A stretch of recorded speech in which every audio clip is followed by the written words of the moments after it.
Hello, everyone, and welcome to our annual town meeting 2020 preview show. As you can see, Alex and I are coming to you virtually for this town meeting warrant preview, as we are still under our COVID-19 state of emergency and COVID-19 safety protocols. So the annual town meeting usually occurs the second Monday in May. However, for this year, 2020, it will occur on Monday, June 22nd, and at a new location, an outdoor location at Veterans Field at 6 p.m.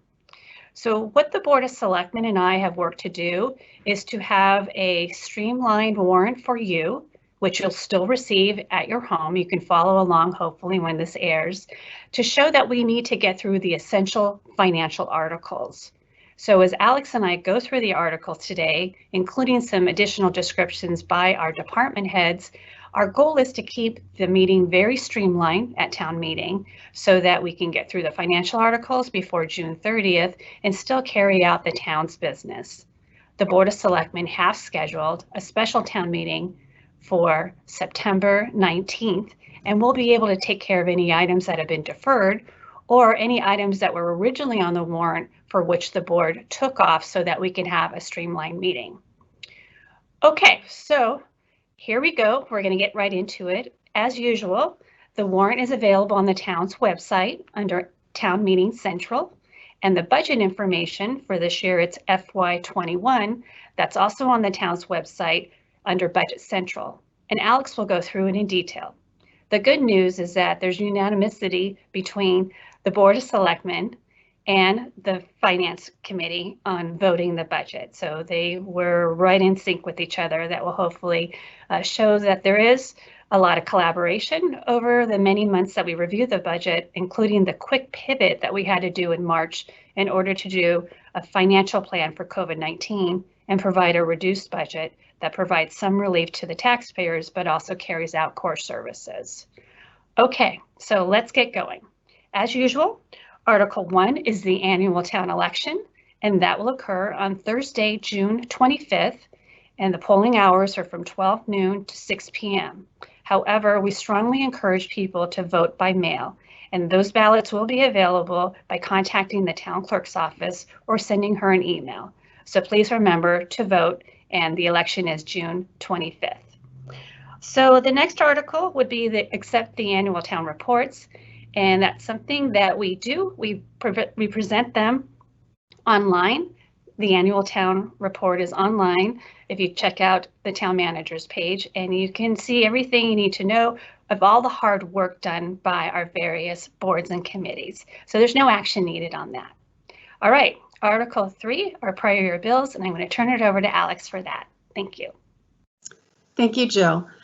Yes, Article 3 is prior year bills, which require a vote of town meeting, a 4/5 vote of town meeting. And I'm going to share my screen now so you can follow along at home and see what these are in case you don't have your warrant with you. So right now, prior year bills, $4,757.08. And these are the list of the bills from DPW and general government that make up that total, and you can see these here. The funding source for the prior year bills is free cash. So there's no impact to the tax rate. And as I said, these have to be approved by a 4/5 vote at the annual town meeting. Moving on, we're looking at some of the financial articles. And these articles 4 through 8 are fairly typical articles that you'll see every year. Article 4 are current year budget adjustments, and there's likely to be no motion on this article as we have not identified any budget adjustments needed to close the fiscal year. Article 5 is to fix the salaries of elected officials, and while this fixes the salaries, the amounts are included in the operating budget, which is Article 9. Article 6 is to reestablish and revise the Waterway User Fee Revolving Fund to include an additional committee for recommendations for the use of those funds. Article 7 is also in regards to the revolving funds, and this approves the amounts which can be expended in FY 2021. You will notice in your warrant that we show the amount that was expended in the prior fiscal year, as well as how much has been expended through December 31st, 2019 for each of the revolving funds. And there are no changes in the amounts to the revolving funds in FY 2021 from FY 20. Article 8 is approval for the Wood Waste Reclamation Enterprise Fund. It's a $25,000 expense, which is offset by revenues. So again, no impact to the tax rate, but it does require town meeting's approval for the expense of these funds. Article 9 is the FY 2021 operating budget. As you might recall, back in February and March, there was a lot of discussion due to the impact of COVID-19 and what that meant to our local revenues. In response to that, the town manager and myself went through the operating budget to look to see if there were additional reductions that could be made. We found over $725,000 in reductions to bring us to a core services budget.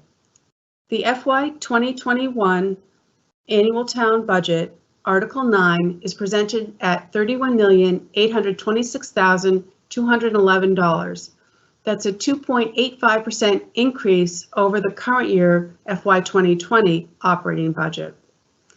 Important to note that it's funded through $31,257,000 from the tax levy and $569,200 from other available funds. If you look at this slide, you can see that we've reduced the amount funded by the tax levy by over $700,000. And that's important to remember as we look to respond to the COVID-19 and projecting a decrease in our local estimated receipts, which offsets the amount that's directly raised by the taxpayer. Looking at that, when we first presented the budget back in February and March, we were looking at local estimated receipts at 80% of our prior year actuals, or over $7 million. The forecast is now under $5 million, $4.7 million in local estimated receipts, which is 57% of our prior year actual. And that's a decline of $2.2 million that we needed to find savings for or other available sources of funds. So looking at the operating budget from where we were in FY 2020 to where we are recommending for FY 2021, as I said, it's a 2.85% increase over the current fiscal year. And this slide just shows the different divisions and departments that make up the budget. So the first slide shows our operating budgets. These are our core services, and those total $19.4 million. Making up the difference of the $31.8 million, our debt service, employee benefits, and our insurances and reserve fund. So again, that brings us to the $31,826,211 that's being requested under Article 9 for your town operating budget. And again, stated earlier, this has been reduced from the amount that was originally presented to provide just for core services in response to COVID-19.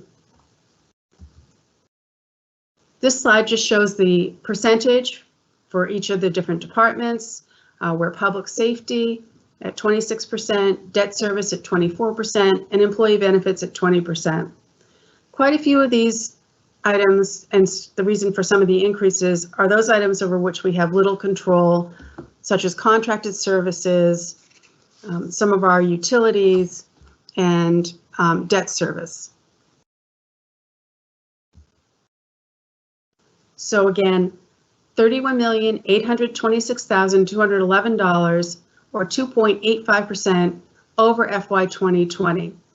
And in your warrant, you can find the detail of the operating budget beginning on in the appendices, Appendix C, page A34.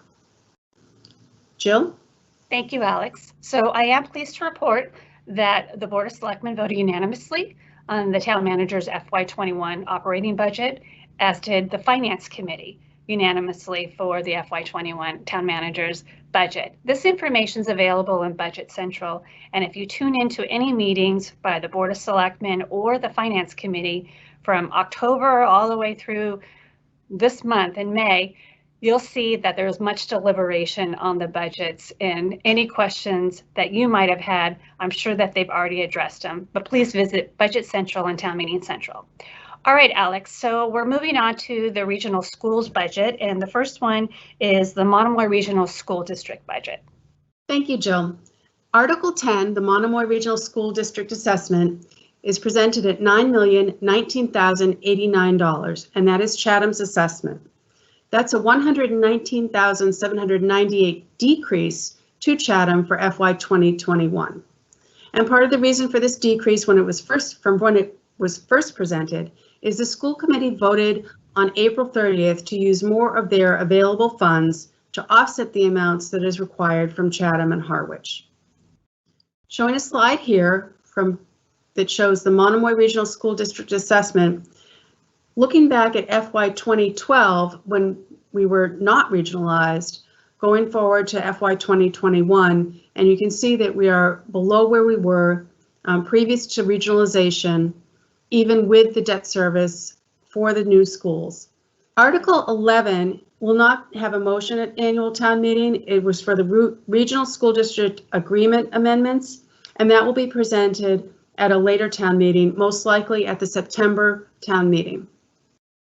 Article 12 is the Cape Cod Regional Technical High School assessment, and this is presented at $304,877, and that's an increase of $28,265. That increase is due to the number of students from Chatham who are attending the tech for FY 2021.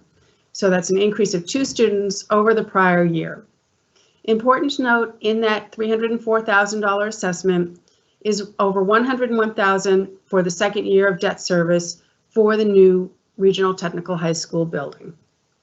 And this graph shows the assessments for the tech over the number of years, and you can see that it varies. And again, that is directly attributed to the number of students from Chatham who attend the tech. Article 13 is the Water Department operating budget. It's being presented at $3,341,617. That's a 5.37% increase over the current fiscal year. And the increases are due to contracted services as well as increases for utilities. It's important to note that this budget does include water debt, and most of the debt is from the state revolving fund, which are those low interest, 2% interest loans for the water treatment plant. Thank you, Alex. So Article 13, the Water Department budget for FY 21, was voted unanimously by the Board of Selectmen as well as the Finance Committee. So in case you're just tuning in, this is the annual town meeting preview show by me, Jill, your town manager, and Alex, our finance director. And this is, again, a town meeting that's under extraordinary circumstances. It will be held on June 22nd, 6 p.m. outside at Veterans Field. So working with the moderator, we expect to go pretty quickly through the town meeting warrant. And if we could group and couple various articles together so that they can be voted, that's what we're going to try to do. And our goal is to have town meeting so that the budgets get adopted before June 30th. Also, town election, the annual town election is on Thursday, June 25th from 12 p.m. to 6 p.m. and we encourage people to vote by mail. The election will take place at the community center as you've been in the past. All right, so let's continue right along. We're on Article 14, and again, this is our COVID-19 reduced budget, and this is for our capital improvement program. Alex? Thank you, Jill. Article 14 is the 5-year capital plan, and as Jill mentioned, we have reduced this from the amount that it was originally presented back in March. So for the capital fund for FY 2021 is looking at $2,324,145. And that is funded through available funds. There's no impact on the tax rate. The majority of the funding is through free cash, $2,074,145, $150,000 from the Waterways Improvement Fund, and $100,000 from the PEG Cable Access Fund. So again, this is $2,324,145, and that is within our fiscal policies as it equates to approximately 7% of the operating budget. And when we looked at this and we reduced it, some of these items have been deferred to the special town meeting in the fall or a future town meeting if they could be put off. You will find the detail for the capital budget and a 5-year plan in the back of the warrant under Appendix G. Okay, moving on to Article 15, and that was a request from the Monomoy Regional School District for a capital expenditure for their cable studio. So the PEG fund transfer for the schools is the portion of your PEG money that you receive on your cable bill that is specifically allocated to the educational purposes. So in other words, it can't be used for governmental and it can't be used for public cable funding. It has to be used for the schools only. So $119,302 is being requested to transfer from the cable funds to the school districts to provide upgrades to their cable studios. The next article, Article 16, is the Childcare Voucher Program.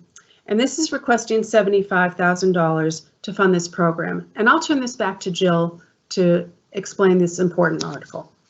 Great, thank you, Alex. So where we're at with Article 16, the Child Care Voucher Program, the Board of Selectmen had identified this as a community priority, and especially for funding for those families who need assistance with childcare and paying for that. So this program, which we call the Chatham Child Care Voucher Program, is currently administered by a third party, which is Monomoy Community Services. And funding for this program had previously increased under the Human Services budget, up $25,000 this last fiscal year 20, and an additional $30,000 was voted for a total of $55,000. The funds were expended by January, so it quickly was used and very successful, serving more than 75 children in 48 households. A funding request for FY21 is in total of $75,000, and this is under this article, and nothing is included in the Human Services budget because we wanted a standalone program that if was underutilized, we'd be able to carry it forward to the next fiscal year. But we know it's going to be utilized as it's greatly needed in town. So again, the Board of Selectmen voted unanimously 5-0-0, and the Finance Committee voted to approve it at a vote of 8-0 and 1 abstention. All right, so moving right along, we're going to look to Article 17, and this is the town's dredging program, also another community priority, and this will be funded by free cash. Alex? Thank you, Jill. Yes, Article 17 dredging is $500,000, which, as Jill mentioned, will be coming from free cash rather than from the tax rate. And this will save approximately 7 cents on the tax rate. As we looked at this, normally we fund dredging through the tax levy. However, with the impact of COVID-19 and wanting to provide as much relief to the tax rate and the taxpayer as possible, we found that free cash could be used to fund this and still gives us a balance remaining in free cash to carry forward to FY 2021, which will be important in the coming fiscal years. So again, $500,000 for dredging under Article 17, simple majority vote of town meeting to continue this program. Thank you, Alex. Now let's turn this over to Ted Keon, our Director of Coastal Resources, to provide some visuals of the areas to be dredged. Thanks, Jill. This is Ted Keon, Chatham Coastal Resource Director, further describing Article 17, supplemental dredging monies. Chatham is located on the elbow of the Cape, as we all know, and with that comes a unique situation where we have an extremely dynamic shoreline. Our outer beaches are constantly moving, and with them the inlets providing access to and from the harbors and the open ocean. Our east side beaches and inlets have been causing extreme changes along Chatham Harbor, and more recently south of Chatham Harbor in the old Southway area opposite Morris Island. In addition, we have had an extreme change along the Morris Island cut due to exchanges of energy from the open ocean through into Nantucket Sound, causing extreme amounts of shoaling heading toward the Stage Harbor Channel. We had to do extensive dredging this past year, both with the federal government, the Army Corps of Engineers, as well as a private contractor. We are anticipating that additional shoaling would be occurring over this next year and feel that we really need to have sufficient funds to address these issues. The monies would be used for both potential permitting needs, engineering efforts, as well as actual construction. We hope you support this article, and thank you very much. Okay, so now we're at Article 18, and this is a capital project for the Eldridge Public Library building exterior shell repairs, including the roof. I'm going to turn this over to Terry Whalen, who's our Principal Projects and Operations Administrator, to give us details on this project. Terry? Thanks, Jill. My name is Terry Whalen, Principal Projects and Operations Administrator. The primary focus of Articles 18 and 35 is to make roof repairs to the Eldridge Public Library. These articles reflect the project being reworked from the original March submission to prioritize roof repairs to address problematic leaking. While the full project amount is $701,800, approval of this article reallocates $443,600 from the library site master plan project and couples CPA funding of $206,200 for an effective funding request of $52,000 from the tax levy to complete the project. As I've noted, Article 35 is related to Article 18 as it requests funding of $206,200 for roof repairs at the Eldridge Public Library for the historic portion of the building. If Article 35 is approved, as well as Article 18, the CPA article resources contribute to the comprehensive roof project for the Eldridge Public Library. Great, thank you, Terry. Now I'm going to turn this over to Finance Director Alex to talk about the funding of this article. Again, it's Article 18. Alex? Thank you, Jill. Article 18, funding for the Eldridge Public Library, is coming from a number of sources. So the total amount requested is $701,800. So when reviewing this, and again, as we've stated previously, to look to provide relief to the taxpayer and not use free cash and save that as much as possible, we looked to see if there were other available sources of funds. Reviewing this, we know that $206,200 is being recommended from the Community Preservation Act funding under Article 36. And then we're asking town meeting to repurpose $443,600 from the old Eldridge Public Library landscape article. That will come back in the future to be refunded, but these are available source of funds right now that can get this project done, as we deem it more important at this time than the landscape article, because these will provide necessary repairs to keep the building safe. So $443,600 from the old landscape article, $52,000 from the tax levy, and $206,200 from the Community Preservation Act make up the $701,800 for the total project cost. Article 18 has to authorize the total project cost, however, includes language that it will be reduced by any other source of funding, such as the CPA funds. So thank you, Alex. So all of this information is included in the warrant that you will hopefully receive at your home by the time you're watching this show, or you can catch it online under the town meeting button on the town's website. Again, it's chatham-ma.gov. So Alex, the actual funding that will come off the tax rate under Article 18 is $52,000, is that correct? That's correct, Jill, and that's less than 1 penny on the tax rate. Okay, thank you. All right, so Alex, why don't you also get us to Article 19, which is our other post-employment benefits trust fund appropriation. Thank you, Jill. The OPEB trust fund, other post-employment benefits, is asking for $150,000 to be transferred from overlay surplus to the OPEB trust fund. Previously, we were hoping to fund this with $150,000 from the overlay surplus and $150,000 from the tax levy. But as we have been stating all along in this presentation, we're looking to reduce the amount put on the tax levy. So we've reduced this from $300,000 down to the funding from the overlay surplus only, so $150,000. And the OPEB trustees made this recommendation along with the Board of Selectmen and the Finance Committee with a unanimous vote. Great, thank you, Alex. So now we're at Article 20, and this is for the transfer station improvement projects relating to public accessibility and workplace safety conditions that are under OSHA. So I'm going to turn this over to Tom Temple, our Director of Public Works, to provide some more details. Article 20 is for the redesign of the transfer station. This is to bring the transfer station into compliance with both OSHA, ADA, and AAB requirements for the town for the safety of its full-time employees as well as the general public.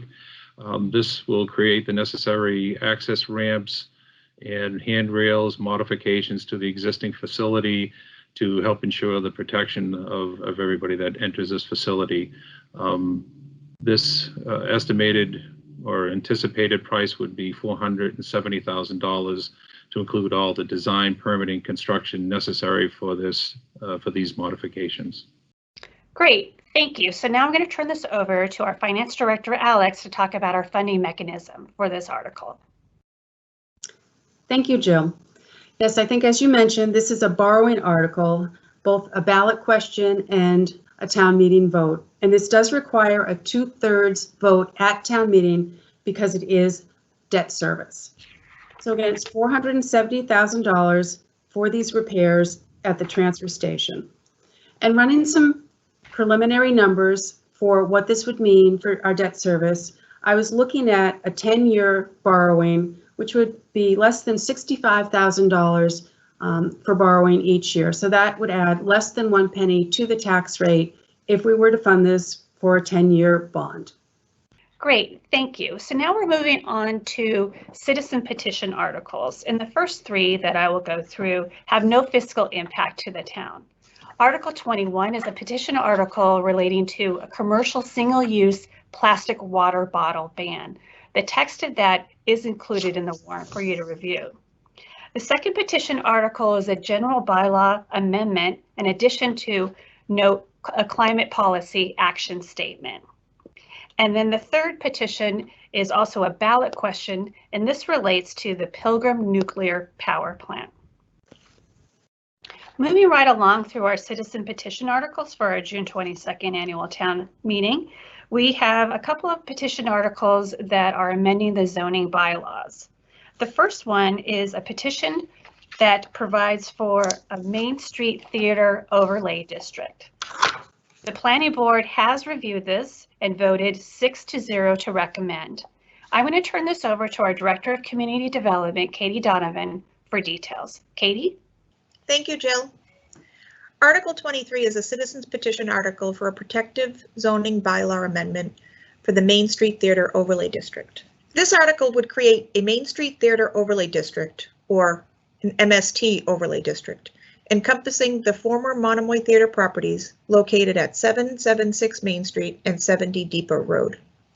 The MST Overlay District would authorize, by issuance of a site plan approval and a special permit, the restoration and redevelopment of the historic Monomoy Theater and Washington Taylor House, to be utilized as a year-round venue for arts and entertainment, as well as to provide for compatible retail and housing facilities within the MST Overlay District. The petitioners have worked closely with the town's Community Development Department in drafting the proposed zoning amendment and believe the adoption of the MST Overlay District will enhance the community of Chatham, as well as preserve the character of the Monomoy Theater and the Washington Taylor House. Thank you, Katie. Article 24 is a petition article for a protective zoning bylaw amendment, and it's a clarification of definition of sizes and exemption from the coverage calculation for small sheds. The planning board has reviewed this article and voted 6-0 to recommend. I'm going to turn this over to Katie Donovan, our Director of Community Development, to provide some more details. Katie? Thank you, Jill. Article 24 is a citizen's petitioned article for the protective zoning bylaw amendment, which clarifies the definition and sizes of exemptions from coverage calculations for small sheds. This article serves two purposes. First, The existing language addresses storage sheds of over 100 square feet and those under 100 square feet, but through inadvertence, does not address those which measure at exactly 100 square feet, and the proposed change clarifies the matter. In addition, it would exempt storage sheds of 100 square feet or less from coverage limitations in the bylaw.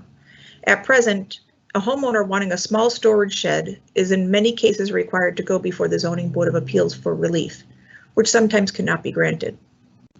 And this change would allow for the installation of a single one-story storage shed without consideration of coverage issues. All other dimensional requirements, including setbacks, would still apply. Article 25 is a petitioned article for a protective zoning bylaw amendment, and this is the extension of the GB1 zone. Petition articles for zoning bylaw amendments require a 2/3 vote. I'm going to turn this over to Katie Donovan, our Director of Community Development, for a report. Katie? Article 25 is also a citizens petitioned article for a zoning bylaw amendment and with the extension of the GB1 zone line. This article would extend the GB1 zone to include most of the land now occupied by the Old Harbor Inn, and thereby allow the inn to petition the Zoning Board of Appeals to add additional rooms. The inn is currently zoned R20, and although non-conforming, it cannot, under current zoning, increase the number of rooms. It would also extend the GB1 zone to include the rear portions of the commercial properties at 628, 636, and 640 Main Street, the zoning for which now is partially residential. Extending the zoning line from a depth of 150 feet to 260 feet is consistent with the measurement back from Main Street in some locations and reflects existing land use. Changing the zoning to include less than all of the land at 22 Old Harbor Road, however, provides safeguards for the town and the neighborhood, in that any expansion of the hotel operation would still require approval by the Zoning Board of Appeals. The community has lost scores of hotel and motel rooms, but this established local business, which would like to expand and has land to do so, cannot even seek permission to add rooms under the current zoning. Okay, so we're moving right along, and now we're continuing with our citizen petition articles. We're at Article 26, and this is to adopt Mass General Law, Part 1, Title 9, Chapter 59, Section C, C1, 2, and 5C, 3, 4. The text of this article is included in your warrant, and again, it's by citizens petition. The Board of Selectmen voted to approve this article 050. Okay, so we're now at Article 27, and this is a citizens petition article for the design, construction, equipment of a new council on aging facility on Stepping Stones. This petition was submitted with the requisite number of signatures, and by law has to be included on the warrant. It is included as exactly as the petitioners had submitted it, and there's no funding mechanism for it. The Board of Selectmen voted to approve 050, and the Finance Committee also voted to approve at a vote of 090.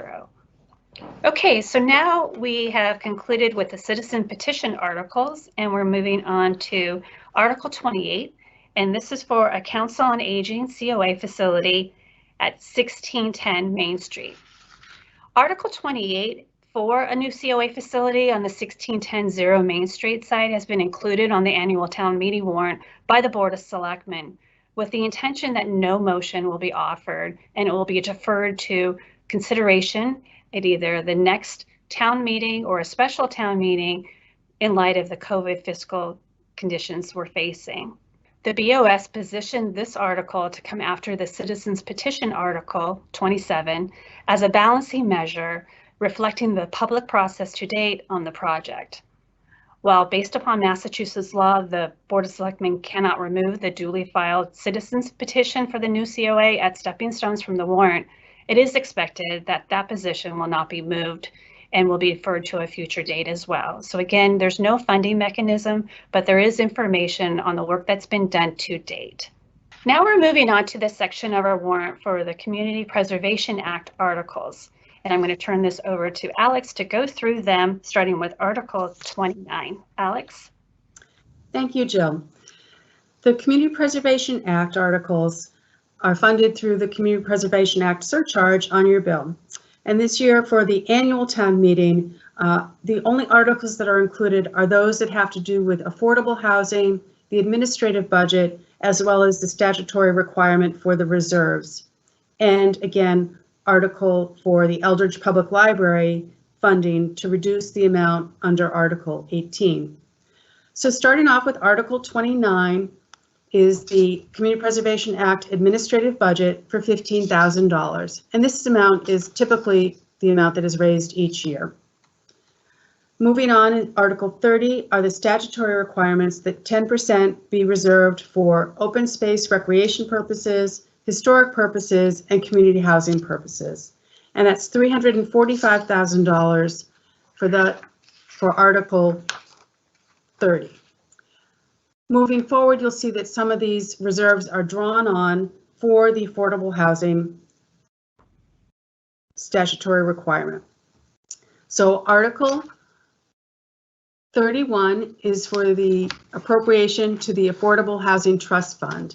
And this is requesting that $500,000 be transferred into the Affordable Housing Trust Fund, which would allow the trustees to respond if there is a purchase that comes up without having to go to town meeting. So it gives them a lot of flexibility. And the balance in the Affordable Housing Trust Fund as of April 30th was $1,147,000. Again, with land and or housing being very expensive in Chatham, $500,000 would go a long way to respond. Or if there's a need to supplement rental housing, the Affordable Housing Trust Fund could also utilize these funds for that purpose. Article 32 is to continue the appropriation and the funding of an affordable housing coordinator. And this is requesting $30,000 to continue this purpose. Article 33 is requesting $150,000 to fund the rental assistance program. And this is a continuation of previous funding through the CPC. This would provide tenants with additional funds to help them meet rental requirements here in Chatham. And this is expected to last for a 3-year term and hopes to assist 12 families over these 3 years. Article 34 is requesting $15,000 to fund the Cape Housing Institute. The Cape Housing Institute provides educational and support to lower and outer Cape towns and has been very successful over the past 2 fiscal years in providing townspeople with education and support for affordable housing. Article 35 is requesting $206,200 to fund the Eldridge Public Library historic repairs that we described in Article 18. Again, this is coming from the Community Preservation Act funding to supplement those funds under Article 18. Thank you, Alex. So again, we're working through the annual town meeting warrant for June 22nd at 6 p.m. Veterans Field, an outdoor venue in light of the COVID-19 protocols. So right now we're going to hit the capital articles relating to our water distribution system. Article 36 is a capital article for water mains, and the funding is being sought for $850,000.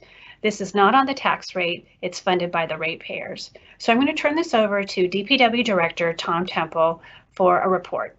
Tom? Article 36 for the water capital is water main replacement.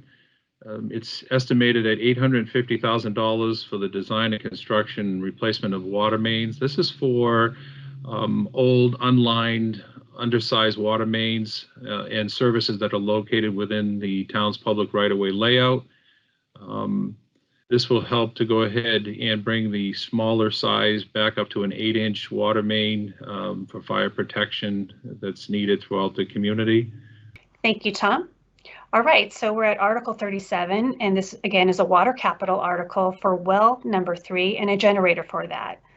The amount being sought is $150,000, and again, this comes from the ratepayers, not from the tax rate. I'm going to turn this over to DPW Director Tom Temple for a report. Tom? Article 37 is a $150,000 generator for Well 3. Well 3 is located at the Chatham-Harwich Town line.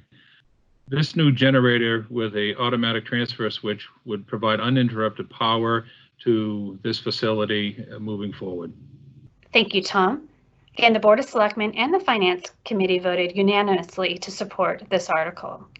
All right, we're at the last of the water capital articles, and that's Article 38. And this is specific to well number 3, interior improvements. The funding being sought is $385,000. And again, this is from ratepayers, not on the tax rate. I'm going to turn this over to DPW Director Tom Temple for a report. Tom? Article 38, water capital well number 3 is for the interior improvements. It's anticipated at $385,000. This well is located at the town line between Harwich and Chatham. This is a complete rehabilitation for the electrical, mechanical, instrumental, and all improvements necessary internal to the site to bring this site into compliance with Mass DEP standards. Okay, so now we're at the last article of our June 22nd annual town meeting warrant, and this is Article 39, to change the name of the Board of Selectmen to the Chatham Select Board. As you may recall, Article 68 of the 2019 annual town meeting proposed a non-binding resolution for the town to petition the General Court of the Commonwealth of Massachusetts for a special act to amend the Town of Chatham Home Rule Charter as adopted on May 11, 1995 annual town election and amended by Chapter 457 of the Acts of 2012 and further amend the town bylaws by changing the words Board of Selectmen whenever they appear to the words Select Board. The article passed by a majority vote, and passage of this article would effectuate the changes to the town's bylaws upon adoption of a corresponding home rule petition. The Board of Selectmen voted to approve this unanimously, 5-0-0, and the Finance Committee voted to approve it at 4 in favor, 2 against, and 1 abstention. So thank you, everybody. That concludes our annual town meeting preview show. Again, I'm Jill Goldsmith, your town manager, and with me is Alex Halela, our finance director. We understand that the conditions of COVID-19 make town operations and having a town meeting somewhat complicated, but we will have it on June 22nd at Veterans Field, outdoors, and hopefully we'll be able to get through the warrant so that we could adopt our budgets in time of June 30th. And you can see all the hard work that's been done for more than 9 months by the Board of Selectmen, the Finance Committee, as well as our town departments. So thank you, everybody, and we'll see you on the 22nd. Thank you.